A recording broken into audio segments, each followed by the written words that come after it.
Well, a very good morning, Sharon Momanyi, and from Mombasa, indeed, today it is day 3 of the African Confederation of Principles that has been happening here since Monday, and a number of issues have been spoken about with regard to the education sector, not only for this country, but in the African continent at large, and looking at what has been able to be discussed with regard to what President Uhuru Kenyatta spoke yesterday, and some of the participants from other countries such as Malawi and Nigeria. But more importantly is the keynote speech by the TSC and also the Ministry of Education led by PS Belio Kipsang. And I want to bring in the Vice President of this confederation, which is Mr. Kahi Indimuli, coming from Kenya, and also I'm told is the incoming president. Maybe you can tell us the importance of this conference. Thank you. As you've been told, we are meeting here in Mombasa. The conference is very important to the teaching and education sector. This year, for example, we are at revalorizing the teaching profession.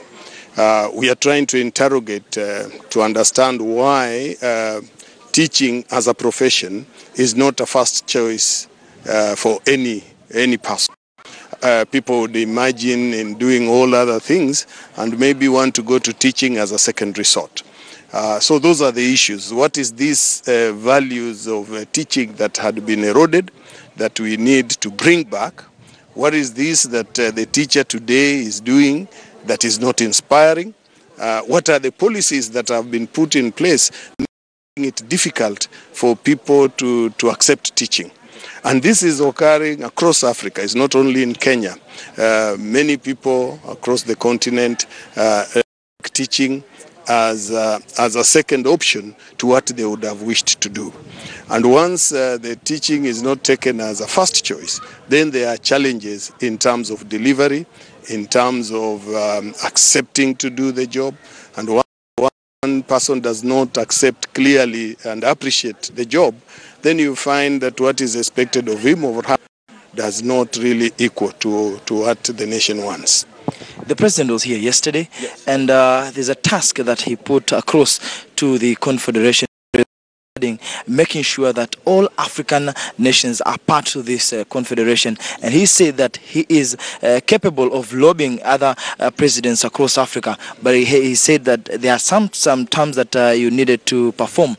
Maybe you could talk to us how you're going to deal with it, given that you are the current vice president, and after this conference you will be the president of this confederation. Thank you.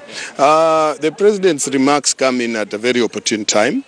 It is something we have been talking as a confederation, that how do we bring in all the other African countries, particularly the Francophones and the countries in the north, how do we get them in? And the only way to get them in is through maybe the AU. And when we shared the president, he gave us very strict timelines and said that the first step is the African Confederation of Principles getting the observer status. But he cannot do much unless the conference resolves that they would want to get those observer status. Then from the resolutions that are taken from here, a letter and a process can be done.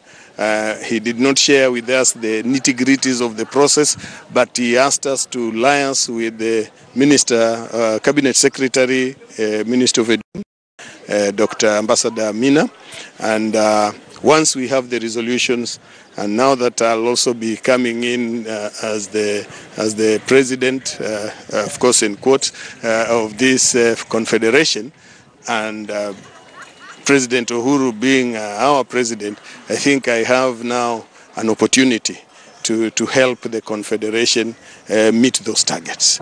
Thank you so much. Allow me to end there, Bona Indimuli, and the Vice President of this confederation.